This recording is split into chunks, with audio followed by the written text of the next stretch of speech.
Salut tout le monde, j'espère que vous allez bien, j'espère que la sortie du confinement se passe bien pour vous, que vous avez repris vos activités et que la santé ça va, c'est l'essentiel. Compte tenu qu'on va bientôt être déconfiné, on va dire au-delà des 100 km, je peux enfin reprendre mes projets et remettre les choses en place pour les prochaines vidéos à suivre. Je continue les vidéos, il y aura toujours une vidéo de temps en temps. Là j'essaye de faire une vidéo par semaine depuis le confinement, mais c'est vrai que c'est pas toujours facile à faire quand on a d'autres projets à côté. Donc il y aura peut-être un peu plus d'espace entre les vidéos, mais il y aura toujours autant de vidéos, toujours autant d'explications, de trucs un petit peu dans la forêt et tout ça.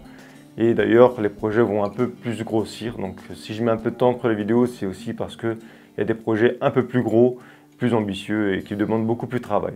Pour le petit point vidéo, c'est bon. Maintenant, je vais vous parler du prochain projet que j'ai en tête, qui devra arriver d'ici quelques semaines, voire plus d'un mois. Ça fait déjà plus d'un mois que je le prépare. Donc c'est un projet qui me tient beaucoup à cœur et que j'aimerais partager avec vous. Donc si ça vous intéresse, voilà, mettez-le en commentaire. Moi je le partagerai avec vous. Voilà, donc ce projet c'est tout simplement une randonnée, c'est un trek qui est assez long, mais ça reste une première étape pour moi, du moins en ce qui concerne la vidéo. Parce que j'ai déjà fait des marches assez longues, mais celui-ci, on va dire que c'est plus un lancement de quelque chose de nouveau sur ma chaîne, parce que vous êtes habitué à me voir en train de faire de la survie en plein milieu de nature, ce que je vais continuer à faire. Mais j'aimerais aussi vous montrer un petit peu le côté aventure, le côté un petit peu plus immersion totale, et surtout voyage. Donc pour cette première étape, et je dis première étape parce que je compte faire d'autres choses beaucoup plus ambitieuses encore après, je vais faire un trek qui s'appelle la Grande Traversée du Jura, je ne sais pas si vous connaissez. Donc la Grande Traversée du Jura, c'est un trek qui fait 400 km en crête. Donc c'est quand même assez, on va dire, important. C'est quand même un trek qui n'est pas simple, hein, c'est pas sur du plat. Et c'est approximativement 2000 mètres de dénivelé. On est de moins 200 et quelque chose donc à plus 1700. Donc c'est quand même un dénivelé assez important sur 400 km. Donc pour faire un petit résumé de ce trek, je voulais vous montrer un petit peu ce que j'emmène et ce qui me servira un petit peu de tournage. D'abord, qu'est-ce que c'est la Grande Traversée du Jura? Alors la Grande Traversée du Jura, c'est une marche donc au sommet des crêtes qui commence de Mandeure jusqu'à Culose. Donc ça c'est la marche officielle, hein, c'est la marche officielle de la Grande Traversée du Jura.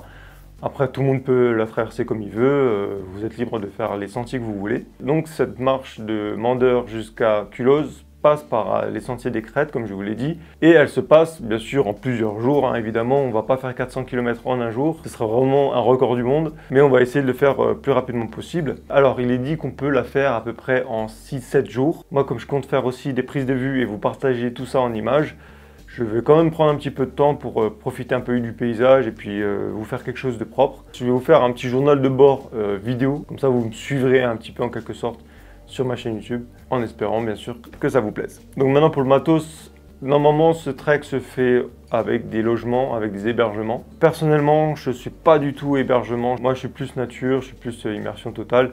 Donc je vais y aller avec ma petite tente Jamet, que je n'ai jamais encore testé et que je vais tester prochainement là pour préparer le terrain.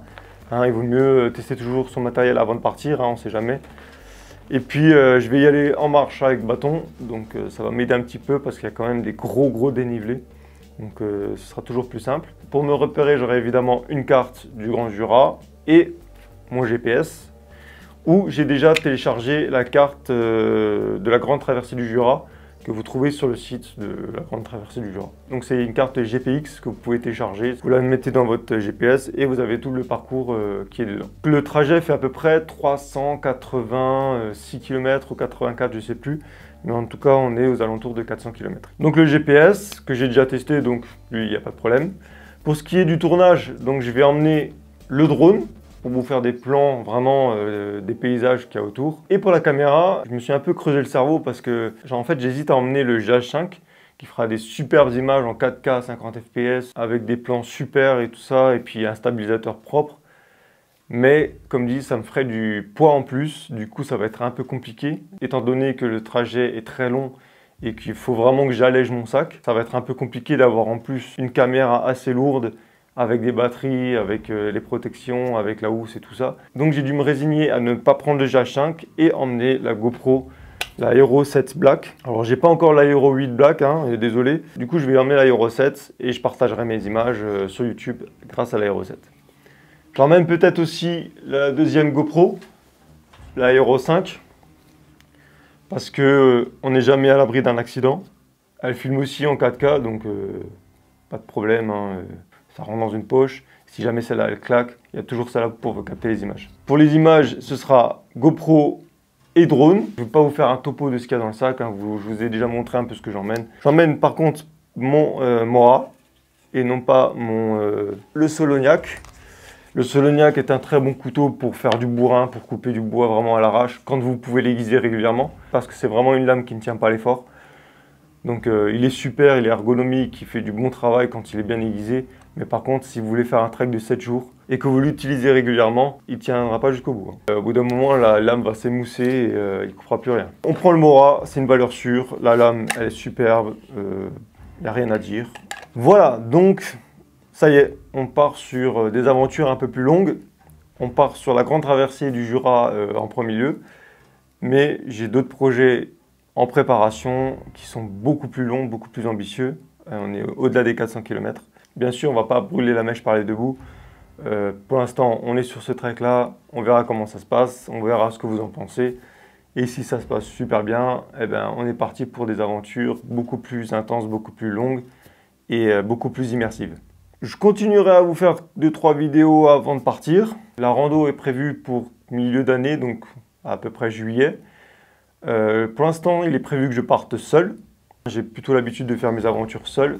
Mais c'est vrai que l'accident n'est jamais inévitable, donc autant prévenir que guérir. Et puis en plus, si je peux partager ça avec quelqu'un, ce serait top. Donc j'ai mis sur ma page Facebook un événement, Grande Traversée du Jura. Donc s'il y a une personne qui est intéressée pour partir avec moi, faire la Grande Traversée du Jura, ce sera avec grand plaisir que je l'accueillerai et qu'on fera cette traversée ensemble, ce qui serait vraiment formidable.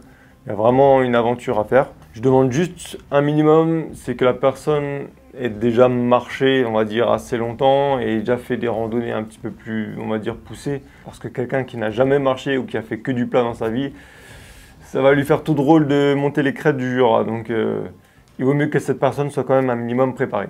Et qu'elle ait aussi un petit peu de matériel. Je ne demande pas qu'elle ait tout ce que j'ai, mais au moins un sac à dos, des chaussures, de quoi faire une marche confortable. Après, bien sûr, il y a une préparation avant la marche, donc on se peaufinera comme il le faudra. Voilà, donc si vous êtes intéressé, n'hésitez pas à le laisser dans les commentaires. Vous allez sur la page Facebook pour me laisser un petit message et j'y répondrai avec plaisir. Sur ce, je vous dis à la prochaine pour une nouvelle vidéo. Abonnez-vous à la chaîne si vous n'êtes pas encore abonné. Activez la petite cloche, comme ça vous avez les notifications. Et puis, c'est parti pour l'aventure. Faites attention à vous. Allez, ciao!